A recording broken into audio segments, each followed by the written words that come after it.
আসসালামু আলাইকুম রহমতুল্লাহি ওবরকাতুহু। সম্মানিত দর্শক, সারা দেশে সেনা বিদ্রোহের যে খবর বা গুজব বা সংবাদ, এটি চাউর হয়ে গিয়েছিল এবং এই ঘটনার সঙ্গে সামঞ্জস্য রেখে মানুষের জনজীবনে আতঙ্ক ছড়িয়ে পড়েছিল।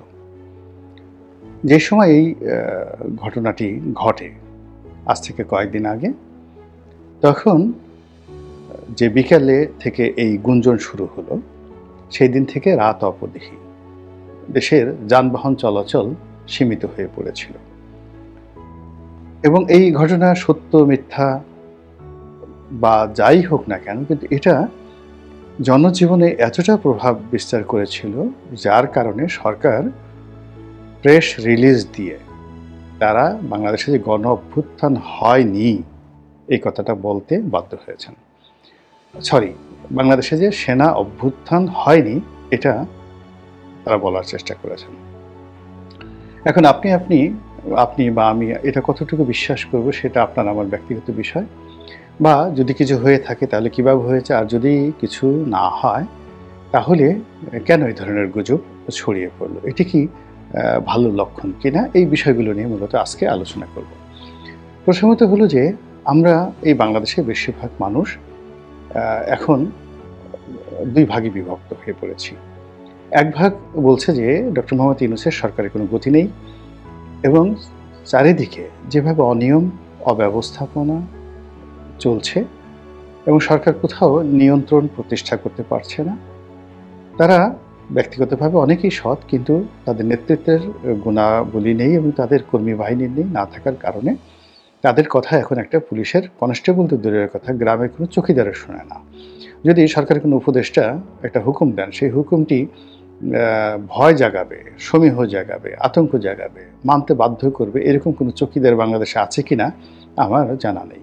ফলে কি হচ্ছে, থানার মতো চলছে এবং থানার মতো চলছে না, থানা চলছে পরিবেশ অনুযায়ী। ওসি সাহেব কেমন, এসপি সাহেব কেমন, ডিআইজি সাহেব কেমন, তার উপর একটা অবস্থা নির্ভর করছে।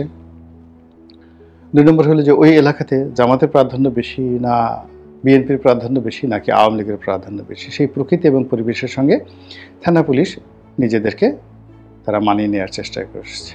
থার্ড হলো জনগণের কে খুশি করার জন্য, সমাজে শান্তি স্থাপন করার জন্য অনেক সময় পুলিশ দেখা গেল কিছু অজনপ্রিয়, নিষ্ঠুর এবং নির্মম সিদ্ধান্ত নিয়ে থাকে, কিন্তু সেই সিদ্ধান্তগুলো এই সময়তে নেওয়াতে দূরের কথা, এই সকল ঘটনা যদি চোখের সামনে ঘটে তার অনেক পরে, নিরাপদ সময়ের পরে পুলিশ সেখানে গিয়ে উপস্থিত হয়। ঢাকার বেশ কয়েকটি এলাকাতে ভীষণ রকম সন্ত্রাস, চাঁদাবাজি বেড়েছে। একটি গ্রুপের নাম দেখলাম যে কবজি কাটা বাহিনী। তারা অনেক মানুষের হাতের কবজি কেটে তারপরে সেগুলো পাতিলে ভরে রাখে এবং সেই দৃশ্যগুলো তারা আবার করে কি ভিডিও করে টিকটকের মাধ্যমে তারা প্রচার করে এবং নিজেদের চাপাতি বা রামদা তারা শো করে তারা ভিডিও বানায় এবং প্রতিপক্ষকে ভয় দেখার জন্য তারা নিজেদের বাহিনী, গ্যাং বাহিনী তারা নাম দিয়েছে এবং সেই গ্যাং বাহিনীর যে প্রধান, তিনি নিজেকে বাদশাহ অর্থাৎ কিং হিসেবে ঘোষণা করে পুরো এলাকাতে তাণ্ডব চালাচ্ছেন এবং এই ধরনের ভিডিও আবার দেশের মূলধারার জনপ্রিয় গণমাধ্যম প্রচার করছে এবং সে সকল গণমাধ্যমের ইউটিউবের যে চ্যানেলে রয়েছে সেখানে কোটি কোটি মানুষ এ সকল দৃশ্য দেখছে, কিন্তু র্যাব, পুলিশ, সেনাবাহিনী নির্বিকার, একেবারে নির্বিকার। ২ নম্বর হলো যে মাঝে মধ্যে অভিযান পরিচালনা হয়, আমরা পেপার পত্রিকায় দেখি, কিন্তু কোনো অভিযানের পরেই সংশ্লিষ্ট অপরাধপ্রবণ এলাকাগুলো, যেমন ধরুন সায়দাবাদ, তারপরে উত্তরার যে ১২ নম্বর সেক্টর থেকে টঙ্গী হয়ে একেবারে যাকে বলে গাজীপুর চৌরাস্তা পর্যন্ত, এরপরে আপনি যদি নারায়ণগঞ্জের ২৫০০ যান, ২৫০০ ইন্ডাস্ট্রিয়াল বেল্ট যেটা রয়েছে সেখান থেকে ভুলতা পর্যন্ত সেই এলাকা, এরপরে চট্টগ্রামের অনেকগুলো এলাকা, তারপরে টেকনাফের অনেকগুলো এলাকা, তারপরে কক্সবাজারের অনেকগুলো এলাকা রয়েছে। এইগুলোতে যেখানে চাঁদাবাজি করা যায়, যেখানে সীমান্ত রয়েছে, যেখানে ব্যবসা কেন্দ্র রয়েছে, প্রায় সব জায়গাতেই এরকম সন্ত্রাসী বাহিনী, ডাকাত বাহিনী, ডাকু বাহিনী গড়ে উঠেছে। এবং এদের সঙ্গে কোনো রাজনৈতিক যোগাযোগ নেই। এদের কারো নাম চাপাতি বাহিনী, কারো নাম অমুক বাহিনী, অমুক বাহিনী। তো এগুলো মানুষের জীবনকে তছনছ করে ছেড়ে দিচ্ছে। দ্বিতীয়ত যেটি হচ্ছে সেটি হলো যেখানে যেমন রাজনৈতিক দলগুলো যেখানে শক্তিশালী, সেখানে রাজনৈতিক দলগুলো কিন্তু গণহারে চাঁদাবাজি করছে, এবং এটা এত নির্মম যে এই চাঁদাবাজির বিরুদ্ধে কেউ সাক্ষ্য দিতে আসছে না, কেউ বিদ্রোহ করতে পারছে না, অঝরে কান্নাকাটি করে জাতীয় অর্থনীতির সর্বনাশ ঘটাচ্ছে। অনেকে বাস্তুচ্যুত হচ্ছেন, অনেকে ব্যবসা বাণিজ্য বন্ধ করে চলে যাচ্ছেন, এবং এখানেও দেশের পুলিশ প্রশাসন থেকে শুরু করে এখন যারা রয়েছেন মাঠে, তাদের ওইরকম কার্যকর ভূমিকা আমরা এখন পর্যন্ত দেখিনি। এরপরে যেটি হচ্ছে সেটি হলো যে ব্যবসা বাণিজ্য। তো ব্যবসা বাণিজ্যের দুটো বিষয় থাকে, লোকাল ইনভেস্টমেন্ট থাকে আর ফরেন ইনভেস্টমেন্ট থাকে। তো লোকাল ইনভেস্টমেন্ট, ফরেন ইনভেস্টমেন্ট গত 6 মাসে তো হয়নি, বরং অনেকগুলো বড় বড় শিল্প কলকারখানাগুলো বন্ধ হয়ে গিয়ে পুরো অর্থনীতিকে এমন একটা চাপের মধ্যে ফেলেছে। ফলে সরকারের যে গ্রাফ, সেই গ্রাফগুলো বলতে গেলে বিশ্রী রকম অসামঞ্জস্যতায় পরিপূর্ণ। দেখানো হচ্ছে এক্সপোর্ট বেড়ে গেছে। তো এক্সপোর্ট বাড়া মানে আপনার ব্যবসা বাণিজ্য ভালো হচ্ছে, নাহলে এক্সপোর্ট বিগত 1 বছরের চেয়ে বেশি হলো কী করে? আর বাস্তবে গিয়ে দেখেন যে একটার পর একটা গার্মেন্টস বন্ধ হয়ে যাচ্ছে, এবং আওয়ামী লীগ সরকারের আমলে যে সকল গার্মেন্টস কোম্পানি অন অ্যাভারেজে 20,000 থেকে 30,000 শ্রমিক, 40,000 শ্রমিক, এরকম অন্তত পক্ষে আমার মতো মানুষই আমি 20 থেকে 25টি গার্মেন্টস বন্ধ হয়ে গেছে, এই কথাগুলো বলতে পারবো। শিল্প কলকারখানার একই অবস্থা। অর্থাৎ সব মিলিয়ে 5 লাখ লোকের কর্মসংস্থান বন্ধ হয়ে গেছে, এবং একটা সিঙ্গেল লোকের কর্মসংস্থান হয়নি, শুধুমাত্র বড় বড় যাকে বলে গ্রুপ অফ কোম্পানিজ। আর যদি ছোট ছোট দোকানদারি বলেন, ব্যবসা বাণিজ্য বলেন, এখানে যে কত লোক বেকার হয়েছে তার কোনো ইয়াত্তা নাই। এর ফলে কি হলো, আপনি সন্ধ্যার পরে ছিনতাই, রাহাজানি, তারপরে পতিতাবৃত্তি থেকে শুরু করে নানা রকম অসামাজিক কর্মকাণ্ড, জুয়া ঠুয়া, এই যেগুলো মানুষের ফ্রাস্ট্রেশনের কারণে হয়, অভাবের কারণে হয়, সেগুলো গণহারে বাড়ছে। আর ওদিকে সরকারের রিজার্ভও কিন্তু বেড়ে যাচ্ছে। তো এরকম যে বিপরীতমুখী, অর্থাৎ শেখ হাসিনার যে পতনের 2 বছর আগে এরকম সব কিছু এলোমেলো হতো। যে তথ্য, রাষ্ট্রীয় তথ্য এবং ডাটা দেখা দিত বা দেখানো হতো, সেগুলো দেখে মনে হতো যে বাংলাদেশ সিঙ্গাপুর হয়ে গেছে। কিন্তু মাঠে ময়দানে গেলে শুধুমাত্র শেখ হাসিনাকে, আওয়ামী লীগকে গালাগাল করে মানুষ দিনাতিপাত করতেন। তো সেই অবস্থাটা এখন আরও প্রকট আকার ধারণ করেছে। ফলে কি হলো, যমুনাতে বসে ডক্টর মোহাম্মদ ইউনূস এবং তার যারা লোকজন রয়েছেন তারা বগল বাজাতে পারেন, কিন্তু যারা পথে ঘাটে চলেন, সাধারণ মানুষের সঙ্গে চলেন, তারা রীতিমতো এই হাহাকারটি তারা টের পাচ্ছেন। তো এই যে টের পাওয়ার কারণে কি হচ্ছে, এই সরকারের একটা বিকল্প শক্তি সবসময় চিন্তা করে। এবং আমাদের দেশে কি হয়, গণতন্ত্র যেখানে ফেল করে সেখানে সবসময় মানুষ সামরিক শাসনকে প্রথম দিকে সবাই স্বাগত জানায়, এটা দুনিয়াতে অনেক জায়গাতে। এখন এই গত 5 মাসে ডক্টর মোহাম্মদ ইউনূসের যে সফলতা, ব্যর্থতা, তার সঙ্গে সঙ্গে যদি একটা নির্বাচন হয়, সেই নির্বাচন হওয়ার পর যারা যারা ক্ষমতায় আসবেন, সেই বড় বড় রাজনৈতিক দলগুলো এই সময়টিতে যে অস্থিরতা দেখাচ্ছে, অধৈর্য দেখাচ্ছে, এবং তাদের কর্মকাণ্ডে যে সকল নেতিবাচক বিষয়াদি ফুটে উঠেছে, এবং তারা যেভাবে পরস্পরের সঙ্গে ঝগড়াঝাটি করছেন, এবং তাদের অসংখ্য নেতাকর্মী যেভাবে সারা বাংলাদেশের দুর্নীতি অনিয়মের সঙ্গে জড়িয়ে পড়েছেন, তাতে করে জনগণ মনে করছেন যে এই সকল ব্যবস্থার চেয়ে বোধহয় সামরিক শাসন হলে ভালো হয়। এই কথাগুলো এক শ্রেণীর মানুষ দিনে রাতে কল্পনা করে, এবং সেই কল্পনার থেকেই দেখা যাচ্ছে কেউ হয়তো বলে ফেলেছে যে সামরিক অভ্যুত্থান হয়ে গেছে, ওটা হয়ে গেছে, এবং সেই অনুযায়ী সারা বাংলাদেশ নাচানাচি শুরু করলো। এখন এটার ইম্প্যাক্ট কী? প্রথমত এরকম, এটা ধরেন একেবারে অ্যাবসলিউটলি মিথ্যা। এটার ভবিষ্যৎ যে কী, ভবিষ্যৎ কিন্তু খুবই খারাপ। ভবিষ্যৎ খারাপ হলো যে গাছের পাতা নড়ে চড়ে বন্ধুর কথা মনে পড়ে, গাছের পাতা নড়ে চড়ে আপনার কথা মনে পড়ে। আমরা ছোটোবেলায় এই ধরনের কবিতা দিয়ে স্বামী স্ত্রীকে চিঠি দিত, স্ত্রী স্বামীকে চিঠি দিত। তো সেই জিনিসটা হলো যে মানুষের মুখ দিয়ে যে কোনোভাবেই যে কথা বের হয়, সেই কথা প্রকৃতি ঘটিয়ে দেয়। আবার মানুষ যে কথা মুখ দিয়ে বলে, নিজের অজান্তে অন্তরে সেই বিষয়গুলো নিয়ে মানুষের মনে একটা ভয় থাকে, প্রচণ্ড রকম একটা ভয় থাকে। আপনি দেখুন, শেখ হাসিনার দুটো ভয় ছিল। প্রথম ভয় ছিল যে সেনাবাহিনী তার সঙ্গে বিট্রে করতে পারে। এই জন্য তিনি সেনাবাহিনীর বিকল্প পুলিশ বাহিনীকে শক্তিশালী করার চেষ্টা করেছেন। এবং আমরা এখন জানতে পারছি, দেখতে পাচ্ছি যে পুলিশের হাতে এমন সব মারণাস্ত্র ছিল যেগুলো সেনাবাহিনীর হাতেও ছিল না। কিন্তু দেখুন, এই যে সেনাবাহিনীকে তিনি ভয় পেতেন এবং সেনাবাহিনীকে ধ্বংস করার জন্য তিনি এমন কতগুলো সিদ্ধান্ত নিয়েছেন যেগুলো আপাত দৃষ্টিতে মনে হবে সেনাবাহিনীর জন্য তিনি অনেক কিছু করেছেন। তিনি তাদেরকে দামি দামি গাড়ি দিয়েছেন, লোন দিয়েছেন, ব্যাংক দিয়েছেন, প্লট দিয়েছেন, তাদেরকে সেই যাকে বলা ঝিলমিল প্রকল্প থেকে শুরু করে আর অনেক কিছু করতে দিয়েছেন অবারিতভাবে।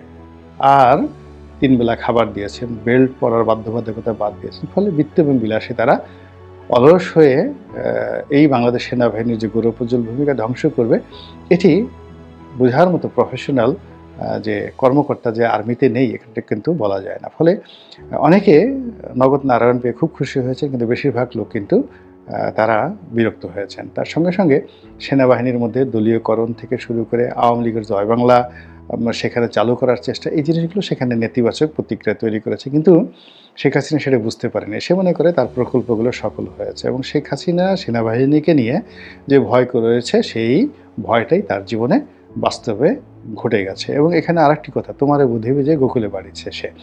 তো সেনাবাহিনীর এই যে থ্রেট, এই থ্রেটটিকে মোকাবেলা করার জন্য তিনি তার যে ছোট বোনের দেবর মেজর জেনারেল তারেক সিদ্দিকী, তাকে সবসময় নিরাপত্তা উপদেষ্টা রূপে একেবারে সেনা প্রধানের যাকে বলা হয় উপরে তাকে একটা সুপার নিউমারি পদ হিসেবে তিনি রেখেছেন। কোনো কাজে আসেনি।